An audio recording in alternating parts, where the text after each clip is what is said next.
नमस्कार, आप देख रहे हैं आज तक। आपके साथ मैं हूं सईद अंसारी।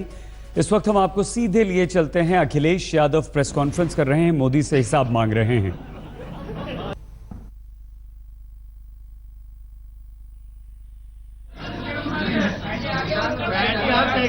देखिए, रोजगार के लिए मैंने कहा, और मैं तो ये कहता हूं, जितना उत्तर प्रदेश में सरकार की नौकरियां लगी हैं, पुरानी सरकारों के आंकड़े निकाल लेना, सबसे ज्यादा उत्तर प्रदेश में समाजवादी सरकार ने सरकारी नौकरी दी हैं। इसके साथ साथ जो और संस्थाएं हैं जिनको सरकारी संस्था नहीं माना जाता है, उसके उनमें भी बड़े पैमाने पे नौकरियां लगी हैं। अरे वो हाई कोर्ट में जो रुकी पड़ी हैं, वो हमारे सिपाही की भर्ती है। वो सिपाही की भर्ती मैंने आसान इसलिए कर दी कि आपको सिपाही जवान लोगों की कमी है, और 32,000 की भर्ती की मैंने, आसान भर्ती की। 10वां 12वां पास कर करके दौड़ करके दिखा दिया, जिसने जो नंबर आगे रहा उसको मैंने भर्ती कर लिया। बताओ, इतनी आसान और जल्दी भर्ती कभी हुई हो? और ये बीजेपी वाले जिन्हें कुछ होश नहीं है, पता नहीं है, वो उंगली उठा रहे हैं कि बताओ हमने नौकरी में कुछ भेदभाव किया है। एक नौजवान हमें बता दे 32,000 में पुलिस की भर्ती में कि कहीं भी किसी के साथ भेदभाव हुआ तो बता दो। और मुझे खुशी है कि जो मेट्रो चला रही हैं, जो बेटियां, जो 2 हैं, जो पायलट हैं, जो चलाने वाली ट्रेन की ड्राइवर्स हैं, वो एक देवरिया और एक इलाहाबाद की हैं। इसी तरह न जाने कितने इंजीनियर्स को मौका मिला है। अरे मैं तो सूची पढ़ रहा हूं ना। आप एक काम करिए, ये मैं इसीलिए कह रहा हूं, ये आरोप लगाना आसान है। ये बीजेपी वाले हर मुद्दा बदल लेते हैं। पहले गए, अबे रुक जाओ भाई, तुम नए आदमी हो। पहले मुद्दा उठाया इन्होंने कब्रिस्तान और शमशान, हमने कहा लैपटॉप स्मार्टफोन। फिर इन्होंने मुद्दा उठाया कि हमने रमजान और दिवाली पे हमने आंकड़े दे दिए। एक बाबा जो गोरखपुर के, वो कहते फिर रहे हैं गोरखपुर में बिजली नहीं आ रही है। मैं उनसे कहता हूं, जरा गोरखपुर का कोई बिजली का तार पकड़ कर दिखा दो, बिजली आती है कि नहीं आती है। तो इनका कोई भरोसा नहीं है कि क्या कहते हैं ये लोग। हाँ? हाँ? कौन टारगेट कर रहा है? ऐसा देखो, ऐसा है, प्रधानमंत्री जी को कंफ्यूज कर दिया किसी ने। उनको बताया कि समाजवादी लोग थाना चला रहे हैं, उन्हें पता ही नहीं कि 100 नंबर चलने लगा है उत्तर प्रदेश में। अच्छा, कितने लोग जानते होंगे 100 नंबर? मैं बताऊं, मैं जानना चाहता हूं। मुझे नहीं पता कि प्रधानमंत्री जानते होंगे कि उत्तर प्रदेश में 100 नंबर चल रहा है। और ये 100 नंबर वो है जो अमेरिका के न्यूयॉर्क में जो पुलिस को रिस्पांस सिस्टम दिया है, उसी की स्टडी कर करके, और दुनिया के तमाम बेहतरीन सेंटरों की हम लोगों ने स्टडी करा करके उत्तर प्रदेश में लखनऊ में वो सेंटर बनाया है। कॉल थाने पे नहीं जाता है, कॉल लखनऊ में आता है।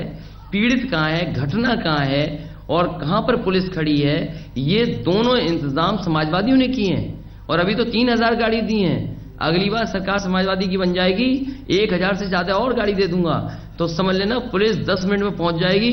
कोई चोर इस तरह की घटना कर करके भाग नहीं सकता। अब प्रधानमंत्री जी को बताया नहीं किसी ने 100 नंबर चल रहा है यूपी में। वो अभी भी भाषण दे रहे हैं कि थाना चल रहा है।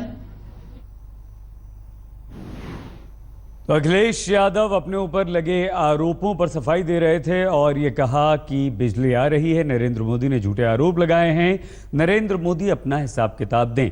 तो आज अखिलेश यादव छठे चरण के लिए चुनाव प्रचार के लिए महाराजगंज में थे। भारी भीड़ के बीच अखिलेश ने प्रधानमंत्री नरेंद्र मोदी के नकल वाले आरोप का जवाब दिया। कहा, पीएम मोदी का लाखों का सूट भी तो नकल की ही देन था। गोंडा में तो जत्थाबंद चोरी का बिजनेस चलता है, व्यापार चलता है। यहां चोरी करने की नीलामी होती है। भाइयों बहनों, कॉन्ट्रैक्ट दिए, टेंडर निकलता है, टेंडर, कि हमारे यहां अगर परीक्षा का केंद्र लगा दोगे तो इतनी बोली बोली जाती है, तुम परीक्षा का केंद्र लगा दो बाबू को इतना पैसा मिल जाएगा। लेकिन हम उनसे पूछना चाहते हैं कि अमेरिका के जब राष्ट्रपति आए थे, आपने सबसे महंगा सूट पहना था, वो आपने किसकी नकल कर करके बनवाया था, ये हमें बताते जाओ। इसलिए परीक्षा वाली नकल तो आएगा समय, तब देखा जाएगा। उससे पहले चुनाव होने जा रहा है, कम से कम बता के जाओ हमें, ये नकल वाला सूट किसका बनवाया था, ये भी जानकारी हमें देते जाओ। मुख्यमंत्री अखिलेश यादव की पत्नी और कन्नौज से सांसद डिंपल यादव ने आज पानी पी पी कर बीजेपी को कोसा। उनके निशाने पर बुआ जी यानी मायावती भी थी।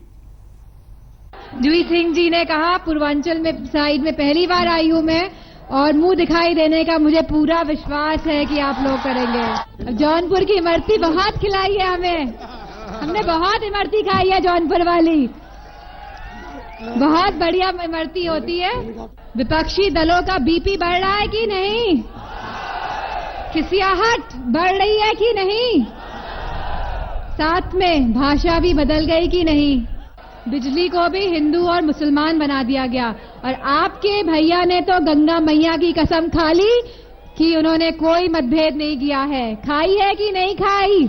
3 बार रक्षाबंधन बन चुका है और 4थी बार भी हमारी बुआ जी राखी लेके खड़ी हुई हैं। भैया, भ्रष्टाचार रुका, आतंकवाद रुका, और 2000 का नकली नोट भी, चूरन छाप नोट भी आ गया बाजार में कि नहीं आ गया? अखिलेश और डिंपल के सवालों का जवाब देने में अमित शाह और मायावती भी पीछे नहीं रहे। दोनों ने समाजवादी सरकार पर आरोपों की झड़ी लगा दी। पूर्वांचल का तराई का विकास करने की इस सपा बसपा से ही यहाँ पूरे प्रदेश में चोरी, डकैती, लूटमार, फिरौती, हत्या, अपहरण, महिला उत्पीड़न व तनाव आदि की घटनाएं काफी ज्यादा चरम सीमा पर ही होती रही हैं। पटना में बैठे नीतीश कुमार की अब दिल्ली में एमसीडी चुनावों पर भी नजर है। नीतीश कुमार ने ऐलान कर दिया है कि उनकी पार्टी जेडीयू एमसीडी में सभी 272 सीटों पर चुनाव लड़ेगी। एमसीडी चुनावों से पहले नीतीश कुमार दिल्ली में 2 जनसभाएं भी करेंगे। तो मतलब साफ है, नीतीश का ये दाव केजरीवाल को पसंद नहीं आएगा।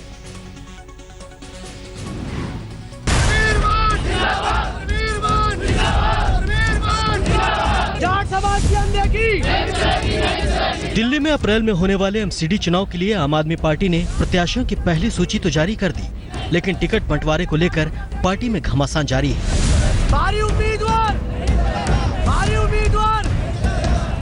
दिल्ली के देवली गांव में जहां बाहरी उम्मीदवार को टिकट दिए जाने का विरोध हो रहा है, वहीं टिकट नहीं मिलने से नाराज कार्यकर्ता डिप्टी सीएम मनीष सिसोदिया की गाड़ी का घेराव कर रहे हैं।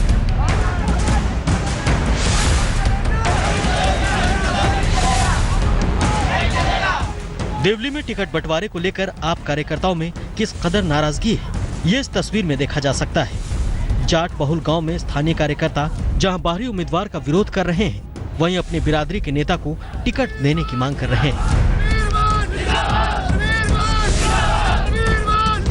ये जाट विधानसभा की टिकट, देवली विधानसभा की टिकट है और ये किसी एक जाट कार्यकर्ता को मिलनी चाहिए। हरवीर मान जी जो है हमारे पिछले 3-4 साल से लगे हुए हैं इस पार्टी से, और अब उनको ना टिकट देके इन्होंने बाहरी किसी तिगड़ी के को टिकट देगी। मिस्टर कोई तोंगर है, उनकी वाइफ खड़ी होंगी। अब देवली में जहां आप कार्यकर्ताओं ने सड़क पर उतरकर हंगामा किया, तो वहीं टिकट नहीं मिलने से नाराज एक कार्यकर्ता डिप्टी सीएम मनीष सिसोदिया की गाड़ी के आगे खड़ा हो गया। नाराज कार्यकर्ता दिनेश शर्मा के साथ सिसोदिया के समर्थकों की धक्का मुक्की भी हुई, लेकिन सिसोदिया गाड़ी के अंदर बैठे रहे। आम आदमी पार्टी ने एमसीडी चुनावों के लिए पहली सूची में 109 वार्डों के लिए उम्मीदवार घोषित किए हैं, लेकिन टिकट बंटवारे को लेकर जिस तरह कार्यकर्ताओं की नाराजगी खुलकर सामने आ रही है, वो पार्टी के लिए अच्छे संकेत नहीं है। शुभम गुप्ता के साथ पंकज जैन, दिल्ली, आज तक। दिल्ली में एक मां की जरा सी लापरवाही ने उसके 2 बच्चों की जान ले ली। दिल दहला देने वाली यह खबर दिल्ली के रोहिणी से है। मां अपने 2 साल के जुड़वा बच्चों को 10 मिनट के लिए छोड़कर घर से बाहर गई, लेकिन जब लौटी तो दोनों बच्चे वॉशिंग मशीन के अंदर मृत पड़े थे।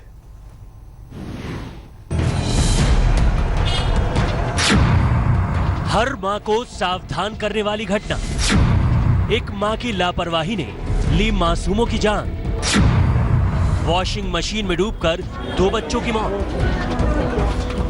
मां अब बिलख रही है, पिता तड़प रहा है, इलाके के लोग हैरान हैं, सदमे में हैं और पुलिस जांच में जुटी है। दिल्ली के रोहिणी इलाके में 2 साल के 2 मासूम जुड़वा बच्चों की मौत ने हर किसी को सन्न कर दिया है।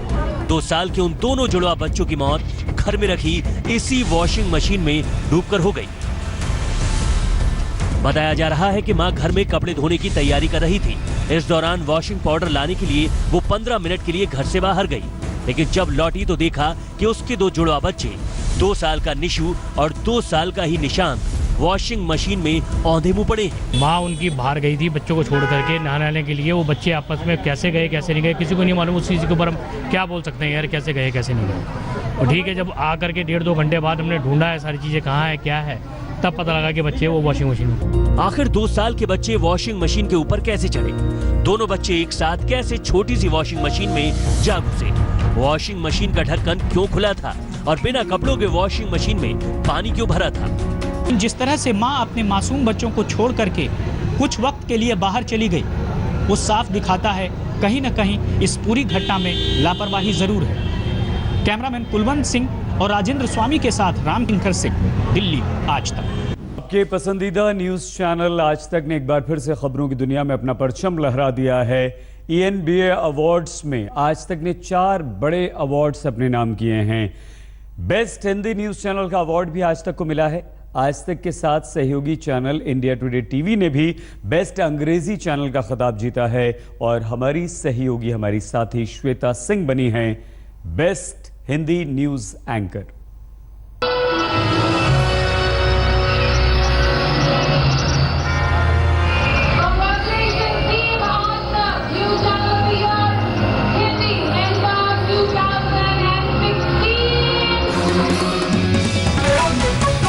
खबर मतलब आज तक सालों से चली आ रही इस सच्चाई पर एक बार फिर से ENBA अवार्ड्स ने मुहर लगाई है। हिंदी न्यूज की दुनिया में एक के बाद एक 4 सबसे बड़े खिताब को अपनी झोली में डालकर आज तक ने साबित किया है कि आखिर वो क्यों है खबरों की दुनिया का सर्वश्रेष्ठ चैनल। सिर्फ आज तक ही नहीं बल्कि सहयोगी चैनल इंडिया टुडे टीवी ने भी 4 बड़े अवार्ड जीतकर जता दिया है कि हमसे बेहतर कोई नहीं, भाषा हिंदी हो या अंग्रेजी। आज तक ने लगातार तीसरी बार ENBA का सर्वश्रेष्ठ हिंदी न्यूज चैनल का अवार्ड हासिल किया।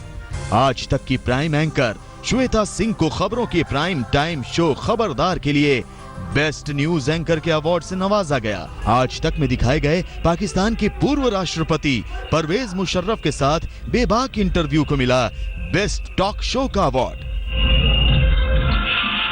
जी हां, और आज तक को चौथा शानदार खिताब मिला साप्ताहिक कार्यक्रम वंदे मातरम के लिए बेस्ट एडिटिंग का अवार्ड।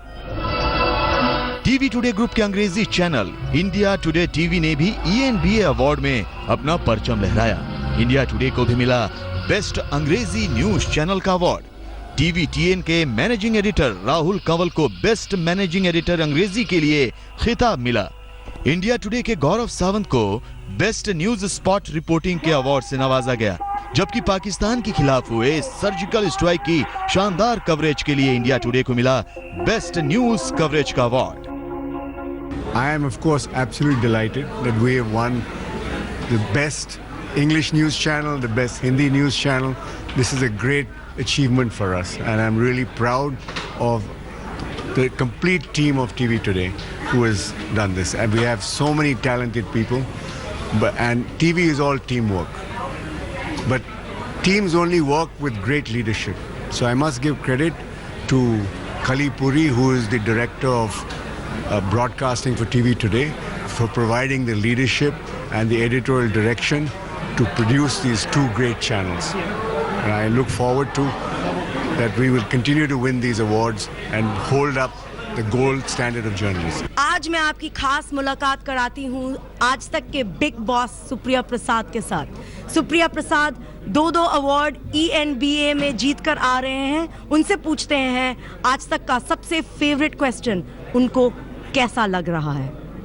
ये वास्तव में बहुत ही खुशी का मौका है, क्योंकि हम लोग एक अवार्ड आज तक का तो हर साल जीतते थे, लेकिन इस बार इंडिया टुडे को भी अपने पहले ही साल में अवार्ड मिल गया है, इसलिए इस बार हमारी खुशी दोगुनी हो गई है।